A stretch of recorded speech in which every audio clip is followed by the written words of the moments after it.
Treasurer Keating has never needed an upcoming election to prod him into the public speaking role, but today the talk button was definitely on from the word go. A radio talkback performance at 2HD set the tone of the day. The lift in profitability, the turnaround in productivity, the lift in investment, that's what's going to underpin Newcastle.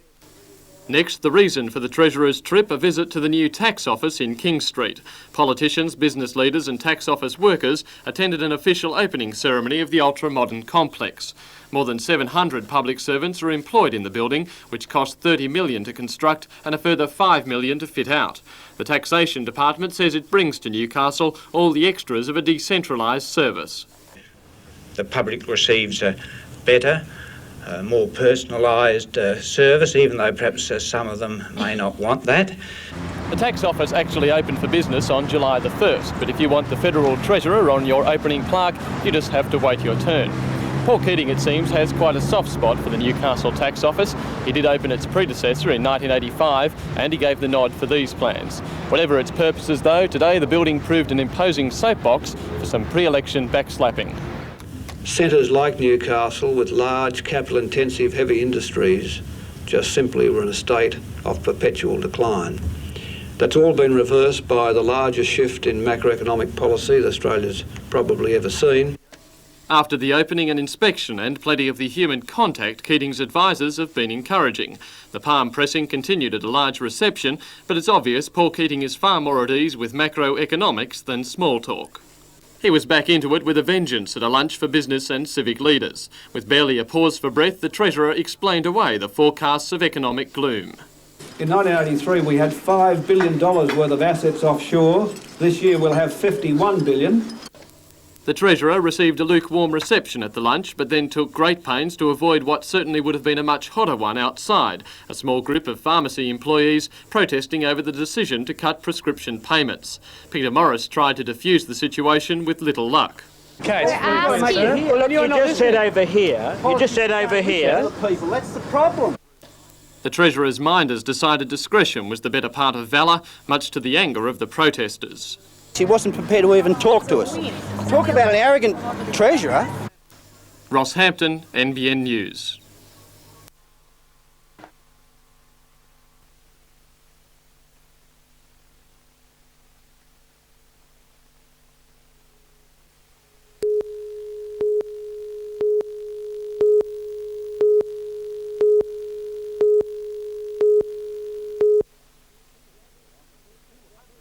"200 officers, a quarter of the local force, met for half an hour behind closed doors before admitting the media.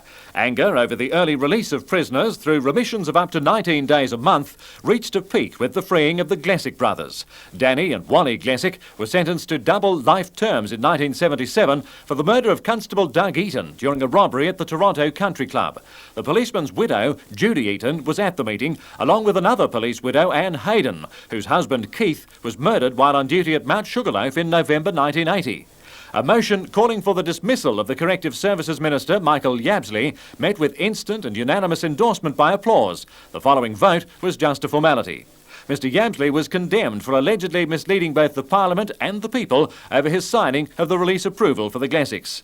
In speaking for a motion calling for the withdrawal of non-essential services, Police Association President Tony Day reminded the officers that they have a sworn duty to protect the safety of the community. Wednesday, September 20th, we put aside as a day of protest and a day of remembrance of police that have been killed on duty, and a day of protest of the release of murderers who have not served their term. A third motion calling for the censure of Premier Greiner for his handling of the Glesick release case was also passed unanimously. That meeting of policemen was followed by another public one at the Newcastle Workers' Club. Judy Eaton and Anne Hayden were also there, along with several other close relatives of crime victims, state opposition members of Parliament and a couple of hundred concerned members of the general public. Strong criticism of Prisons Minister Yabsley dominated, including comment from the fiancé of lifer Kevin Crump, who's now been behind bars for 17 years. Janelle Crump said she has proof Mr Yabsley has the power to reject recommendations from the Release on Licence Board, the issue at the core of the campaign against the Prisons Minister.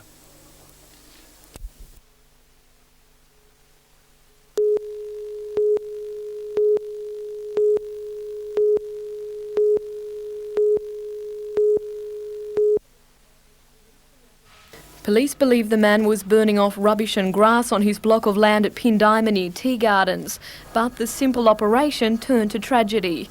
Stiff winds this afternoon quickly fed the fire and the blaze spread into nearby bush.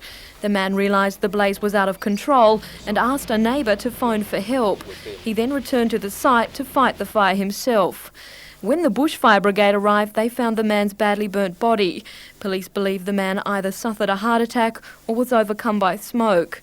Great Lakes Fire Control Officer Laurie Bowden says the cause of the fire is all too familiar and proper care must be taken even for a simple burn-off operation. Should ensure that you can do it with safety at all times. Look towards your neighbours to safeguard them as well as yourself. And in this case, just having a look here, there's been nothing done, just the fire's been lit and it certainly got away. Okay.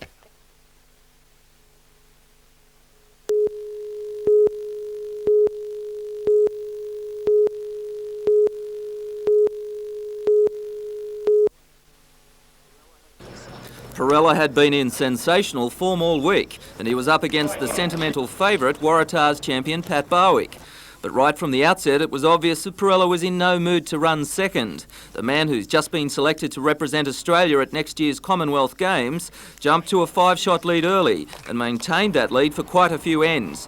However, Barwick fought his way back into the match and grabbed 4 shots to narrow the gap to 14 shots to 10. Perella, a prolific driver of the bowl, was missing with his more favoured shot and he reverted to a drawing game. From then on, the Pacific champion gave one of the classic displays of draw shot bowling and Barwick didn't get another look in. And the champion from Queensland finally took out the Waratah round robin singles championships, 31 shots to 18.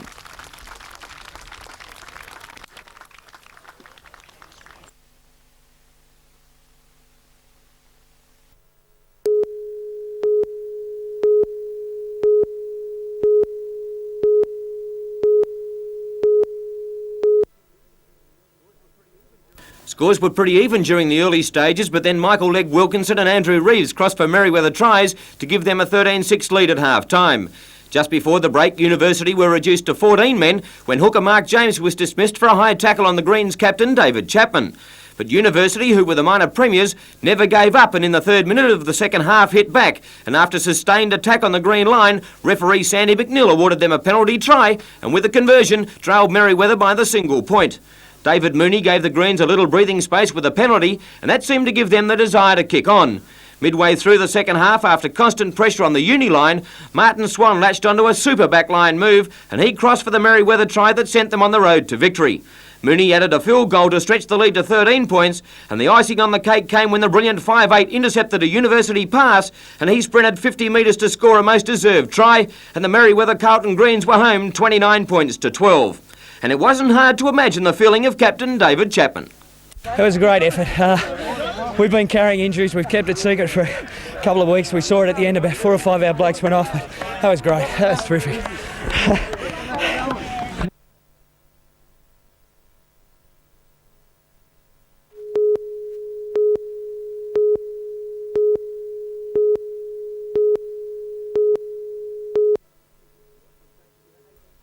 Norths were chasing their 18th premiership since 1959, University their first ever flag, and the Uni boys got the start they wanted in the first 40 seconds of the match. Peter Sweeney was on the end of the pass that scored the goal to give Uni a 1-0 lead. But Norths hit back to mount enormous pressure to the underdogs, but just couldn't get the ball in the goal during the first half. However, in the second half it was a different story as the defending premiers went on a goal-scoring spree and ran away with the 1989 title 3-1.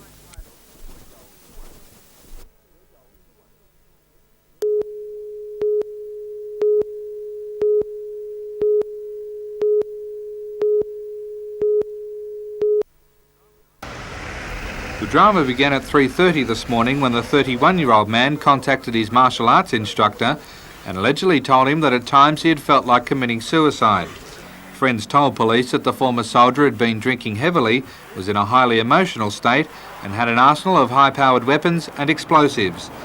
Fearing the worst, police immediately blocked off surrounding streets and warned local residents to stay indoors. At first light this morning, Special Weapons Operations and TRG officers prepared to storm the man's house, while the media and public were kept well clear. Police negotiators rang the man and allegedly woke him up, asking him to surrender peacefully.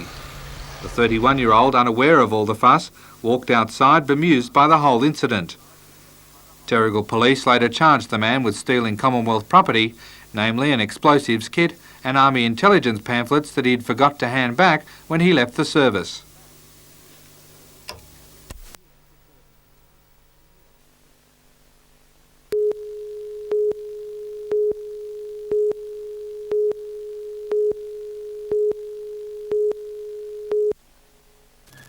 Now in its 4th year, Newcastle Hospital's methadone program was set up with a noble aim: to stabilise heroin addicts on a daily dose of methadone, giving them time to eventually develop a drug-free lifestyle. But in reality, the program has few success stories. We found that only a minority of people on the program actually stopped using intravenous heroin and/or amphetamines whilst they were on methadone. A clinical audit of the Royal's methadone program revealed that of 63 patients, only 8 achieved a stable, non-drug using state for a minimum of 3 months. 35 patients were dropped from the program because of absenteeism, violence, drug use or drug dealing, with 25 using intravenous drugs at least fortnightly. No improvements were noted in social situations, relationships, health or criminal activity. In fact, there was a constant risk of the unit becoming a distribution and marketing point for illegal drugs. Well, the methadone unit, because it attracts users to it, and because most of the people who come are in fact still using, becomes quite a good place to go to find customers if you have drugs to sell, or to buy if you are in the market. And so anyone who runs a methadone clinic has to be very careful not to allow that to happen, not to allow the clinic to become part of the drug using, dealing scene. And you wage a constant battle for that. The results of this study are bound to fuel the arguments of methadone's opponents, but Dr. Foy still sees a limited role for the controversial drug.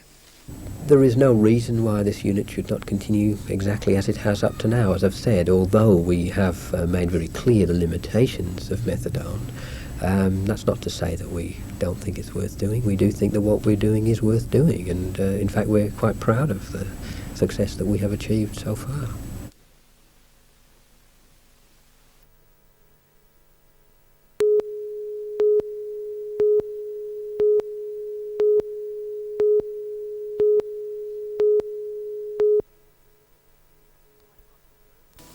Blackbutt Reserve has been one of the most popular spots in Newcastle for decades. It's changed its look over the years, evolving through a series of well-meaning but uncoordinated developments, creating what Bruce Mackenzie calls a gross mismatch of uses. Mr Mackenzie is the landscape architect, paid $25,000 by the council to prepare a long-term management plan for the reserve. The plan was completed this year and summaries placed on display for public comment. Mr Mackenzie believes Blackbutt should be largely returned to its natural state, introduced plants and animals removed in stages. He's strongly critical of the housing for Blackbutt's native animals also. If they must be retained, Mackenzie says the cages should be far larger. The display period has now ended with 17 submissions received. Most agree there is a need for better cages, but also are against too much change to the park. The small number of letters isn't an indication of lack of concern. A council request for public comment on the reserve last year prompted more than 500 submissions. The latest letters will be passed on to Mr Mackenzie, who will prepare his final proposals. The Department of Community Services will then make its recommendation to council, which will probably decide the future of Blackbutt in the next few weeks.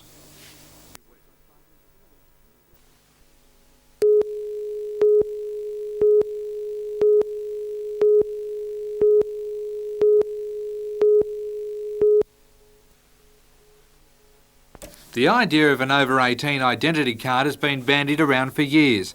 However, with recent changes to the New South Wales Liquor Act, the Australian Hoteliers Association has decided to move and produce its own pub ID card. The card will look similar to the new driver's licence, complete with name, address, age and photograph. Senior Constable Tony O'Brien from the Newcastle Licensing Branch says the police force is all in favour of the cards because they should eliminate problems experienced in the past. The biggest problem we have is with bogus identification. We have licences given to us that aren't the property of the person we're speaking to, and we also have election roll cards given to us. A lot of them even go to the problem of forging signatures for some time until they get it right. So it's very hard for us to actually identify if that is the person or not. Mike Angus, owner of the Grand Hotel in Newcastle, says he couldn't be happier the cards are being implemented. We've been caught before. Only recently we got caught, we got charged. All the kids these days can get a licence, a copy of a licence, they can get a mate's licence. They all know how to sign the signatures. They all know every detail of the licence. And I mean, we haven't got any other way of proving that they're not 18. What are some of the instances you've come across where people have produced fake IDs? Well, I had an instance, it'd be 4 or 5 years ago now, at another hotel I used to own, where a girl walked in. I asked her for identification. She said I didn't have it, I'd got it at home. She went home, got it, brought it back, presented it to me. And when I questioned her, I said, "Are you sure this is your identification?" She said, "Positive, it's definitely mine." It was a Mr. John so-and-so. It wasn't even a lady's ID. It was a male licence. And she presented that, but she knew all the details. She knew the address, the date of birth, everything. The AHA is adamant no one remotely suspicious will be allowed to enter a licensed premises without photo ID by early next year. Application forms will be in all hotels from October 9, and applicants must provide a number of forms of ID before a $5 card will be issued. Darren Curtis for NBN News.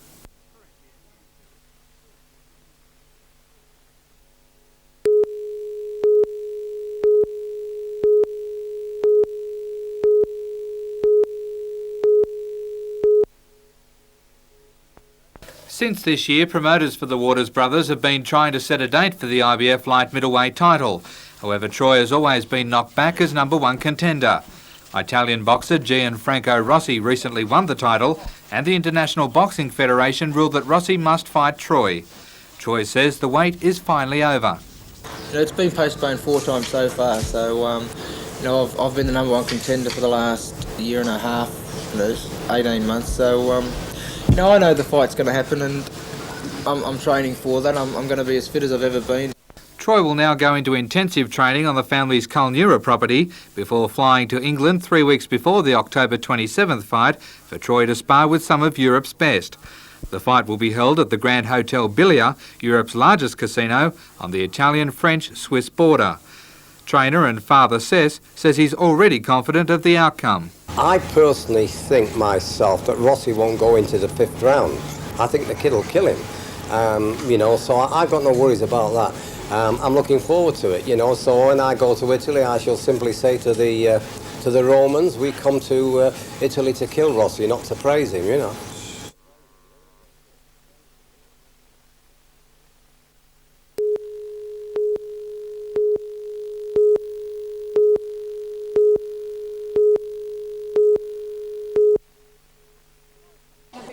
12 months ago, Donna weighed 134 kilos and promised that she would never look like this again. Today, victory was hers when she not only shed 64 kilos, but was crowned Slimmer of the Year.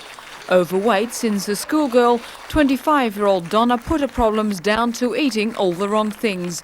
A determination to lose weight saw a big change. I feel really good. Yeah, I feel like I could jump over the moon. What size dress did you used to wear? Size 26, but they had to make it bigger to a size 28 so it'd fit me. Donna now hopes to get a job and wants to do something in the nursing profession. Willie Lafitte for NBN News.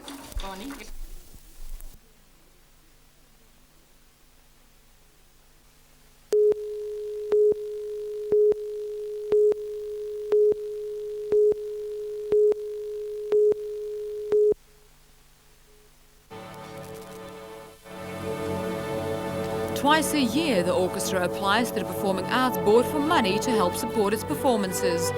Now the board has rejected the orchestra's application, saying it's failed to meet a number of concerns, including Australian content and the use of guest conductors. Hunter Orchestra Chairman Professor Frost says losing the $30,000 grant is unjust, since they've used 5 guest conductors and performed 2 substantial Australian works in recent years. The Performing Arts Board says each grant application is assessed on its own merits. Despite the Hunter Orchestra having received grants a number of years in a row, the board says that doesn't guarantee continued support. However, the board has agreed to reassess the orchestra's application and will announce a final decision this Friday.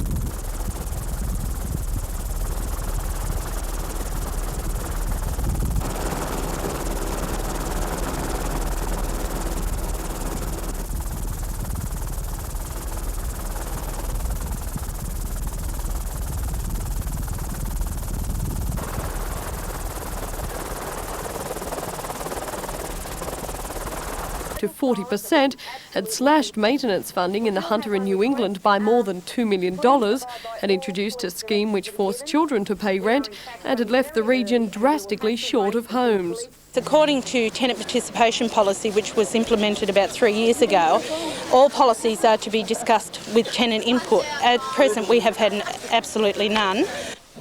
But what really added fuel to the fire that was today's rally was the prediction from opposition housing spokesman Ron Dyer that at least 4 Hunter offices could be closed before the month is out. I believe that offices at Raymond Terrace, at Jesmond, at Singleton and possibly at Toronto are very likely to close within the next few weeks. Now, why do you think those would close? Because the Hunter missed out on the first round of cuts or closures of local Department of Housing offices. I believe that the Minister will close a number of offices in the Hunter this time around. I think they'll make an announcement in about a fortnight from now. We contacted the office of Housing Minister Joe Shipp to be told that no decision had been made on the future of any of the offices. However, a spokesperson refused to rule out the possibility they would close, saying investigations had shown them to be used for little more than passing rent over the counter.